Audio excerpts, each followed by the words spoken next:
Hey guys, and welcome back to a new video. In today's video, I'm going to be talking about one of the most forgotten cubes, the Yushin Little Magic. So about 5 years ago, if not more, Yushin dropped an absolute bomb of a cube called the Yushin Little Magic, which was the very first cube I bought online, and it's basically the first video on this channel. In that video, I go over the cube. It had a very annoying sandy feel, but since it was the very first cube I bought, I had no idea about how a cube was supposed to feel. As I got slightly better at cubing, I still liked it, but not as much as before, and that was because I was mainly using my RS3M 2020 back then. After a couple of months, since magnetic cubes were very trendy, I got my hands on the magnetic version, the Yushin Little Magic M, which surprisingly had the same exact feeling to the non-magnetic one. When I decided to actually set it up, the cube came out amazing, and all it needed was some weight 2 lube and a tiny bit of vortex in between the screw and springs, and it was the best $8 cube I've ever touched. I mean, just look at this.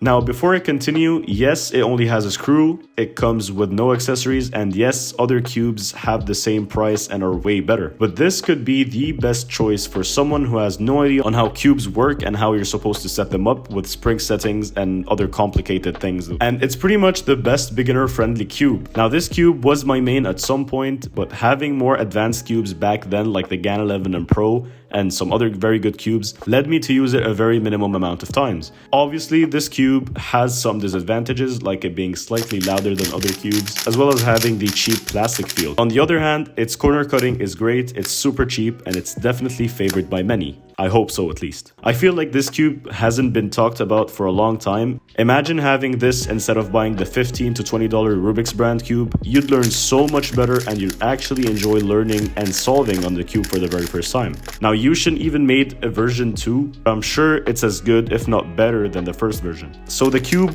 definitely still has a very, very good potential, and I hope Yushin makes a sort of version 3 with more adjustable features, maybe some spring compressions or some adjustable magnets. That's it for today's video, guys. I hope you guys enjoyed it. Make sure to leave a like, consider subscribing to the channel if you haven't, and as always, I'll see you guys next time. Shake your